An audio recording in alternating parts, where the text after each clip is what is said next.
तो देखिए स्टूडेंट्स, आपका फर्स्ट वर्ड है सून। सून का मतलब होता है जल्दी। फॉर एग्जाम्पल ही केम सून, वह जल्द ही आ गया।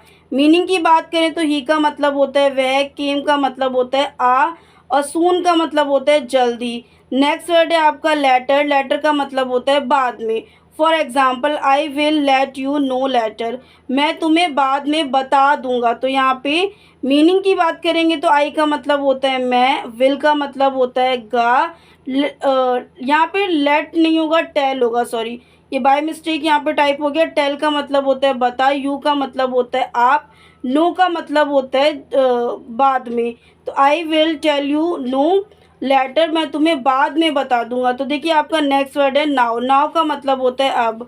For example I have to go now, अब मुझे जाना होगा। तो यहाँ पे मीनिंग देखेंगे आपका आई का मतलब होता है मैं, हैव का मतलब होता है पास, टू का मतलब होता है का, गो का मतलब होता है जा या जाना, नाउ का मतलब होता है अब। I have to go now, अब मुझे जाना होगा।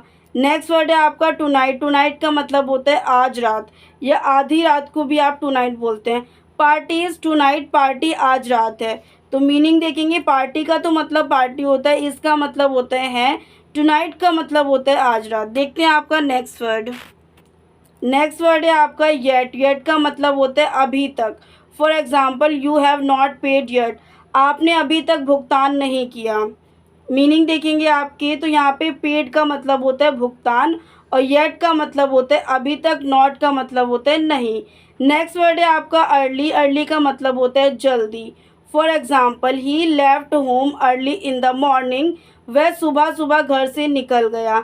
मीनिंग देखेंगे आपके तो लेफ्ट का मतलब होता है निकल, होम का मतलब होता है घर, अर्ली का मतलब होता है जल्दी या सुबह सुबह, मॉर्निंग का मतलब होता है सुबह। He left home early in the morning, वह सुबह सुबह घर से निकल गया। नेक्स्ट वर्ड है आपका देन। देन का मतलब होता है तब। What will you do then, अब आप क्या करेंगे।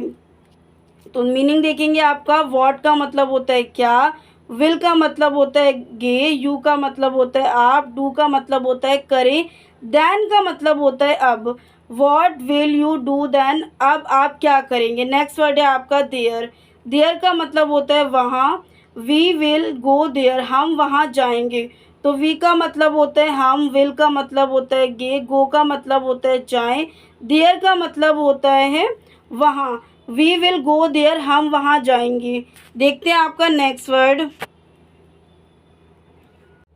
स्टूडेंट्स आपका नेक्स्ट वर्ड है हेयर। हेयर का मतलब होता है यहाँ। For example they will come here, वे यहाँ आएंगे। तो मीनिंग की बात करेंगे तो दे का मतलब होता है वे, विल का मतलब होता है गे, कम का मतलब होता है आए, हेयर का मतलब होता है यहाँ। दे विल कम हेयर, वे यहाँ आएंगे। नेक्स्ट वर्ड है आपका फार। फार का मतलब होता है दूर। For example it is too far, ये आपका कॉन्ट्रैक्शन में लिखा हुआ है, आप इसे इट्स भी बोल सकते हैं, इट इज़ भी बोल सकते हैं। तो देखिए यहाँ पे इट इज़ टू फार, वह बहुत दूर है। तो इट का मतलब होता है वह, इसका मतलब होता है टू का मतलब होता है बहुत, फार का मतलब होता है दूर। इट इज़ टू फार, वह बहुत दूर है। नेक्स्ट वर्ड है आपका नियर। नियर का मतलब होता है पास में। For example he lives near, वह पास ही रहता है। तो मीनिंग की बात करें तो ही का मतलब होता है वह, लिव्स का मतलब होता है रहता है, नियर का मतलब होता है पास ही लिव्स नियर, वह पास ही रहता है। नेक्स्ट वर्ड है आपका इनसाइड। इनसाइड का मतलब होता है अंदर। For example stay inside the gate, gate के अंदर ही रहो। तो स्टे का मतलब होता है रहो, इनसाइड का मतलब होता है अंदर, द गेट का मतलब होता है गेट, या आप दरवाज़ा भी कह सकते हैं। Stay inside the gate, gate के अंदर ही रहो। देखते हैं आपका नेक्स्ट वर्ड। नेक्स्ट वर्ड है आपका बैक। बैक का मतलब होता है पीछे। तो आपका सेंटेंस था go back to your school, अपने स्कूल वापस जाओ। तो मीनिंग की बात करेंगे तो गो का मतलब होता है आपका जाओ, बैक का मतलब होता है वापस, टू का मतलब होता है का, योर स्कूल अपने school, go back to your school, अपने स्कूल वापस जाओ। नेक्स्ट वर्ड है आपका इंडोर। इंडोर का मतलब होता है अंदर, वैसे हम कह सकते हैं घर के अंदर, इंडोर घर के अंदर।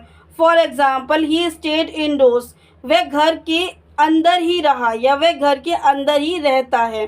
ठीक है, तो मीनिंग देखेंगे आपका ही का मतलब होता है वह, स्टेट का मतलब होता है रहा, इंडोर्स का मतलब होता है के अंदर ही, ही स्टेड इंडोर्स, वह घर के अंदर ही रहा।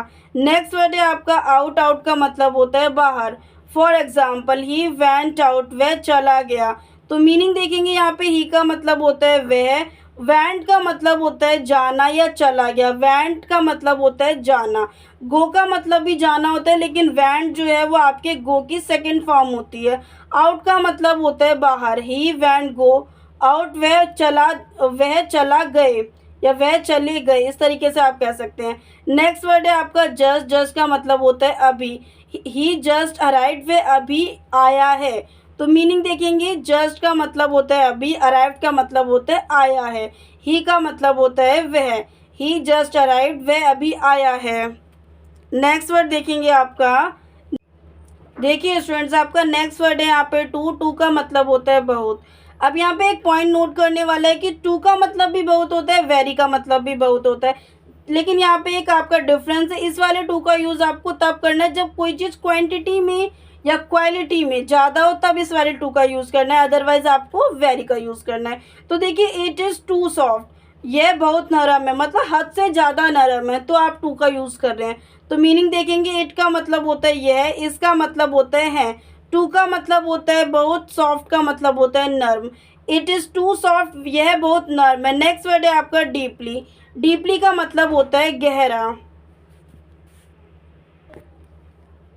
बात करते हैं सेंटेंस को लेकर, तो ही वॉज डीपली शॉक्ड, वह गहरे सदमे में था। तो मीनिंग देखेंगे, ही का मतलब होता है वह, वॉज का मतलब होता है था, डीपली शॉक्ड का मतलब होता है गहरे सदमे में। ही वॉज डीपली शॉक्ड, वह गहरे सदमे में था। नेक्स्ट वर्ड है आपको ऑलमोस्ट। ऑलमोस्ट का मतलब होता है लगभग। आई ऑलमोस्ट फॉरगॉट, मैं तो भूल ही गया। तो मीनिंग देखेंगे, आई का मतलब होता है मैं, ऑलमोस्ट का मतलब होता है ही गया, मतलब लगभग या ही गया बोल सकते हैं। फॉरगॉट का मतलब होता है भूलना या भूल। आई ऑलमोस्ट फॉरगॉट, मैं तो भूल ही गया। नेक्स्ट वर्ड है आपका वेरी। वेरी का मतलब होता है बहुत, बट यहाँ पे बाय मिस्टेक टाइप नहीं हुआ है, तो आप नोट करेंगे वेरी का मतलब बहुत। अब देखिए यहाँ पे बात करते हैं, ही इज़ वेरी बिजी, वह बहुत व्यस्त है। तो sorry, she is very busy या ही इज़ वेरी बिजी, दोनों तरीके से आप कह सकते हैं। वह बहुत व्यस्त है, वह बहुत व्यस्त है, मेल एंड फीमेल दोनों यूज़ कर सकते हैं, बट यहाँ पे ही शी की जगह ही आ जाए तो ज़्यादा बेटर रहेगा, क्योंकि ही जो है वो मेल के लिए यूज़ होता है और जो शी है वो आपका फीमेल के लिए यूज़ होता है। देखते हैं मीनिंग। शी का मतलब होता है वह, इसका मतलब होता है, वेरी का मतलब होता है बहुत, बिजी का मतलब होता है व्यस्त। शी इज़ वेरी बिजी, वह बहुत व्यस्त है। तो ये थे स्टूडेंट्स आपके 1 to 20 word meaning plus sentences. I hope आपको ये वीडियो समझ आएगा। समझ आए तो प्लीज़ वीडियो को एक लाइक करना है, प्यारा सा कमेंट करके हमें मोटिवेट करना है, ताकि इस टाइप की वीडियो लाते रहें। और वीडियो वाकई समझ में आए तो प्लीज़ वीडियो को शेयर भी करना है, एंड चैनल पे न्यू हो तो चैनल को सब्सक्राइब कर लेना। मिलता है नेक्स्ट वीडियो में ऐसी यूजफुल वीडियो के साथ।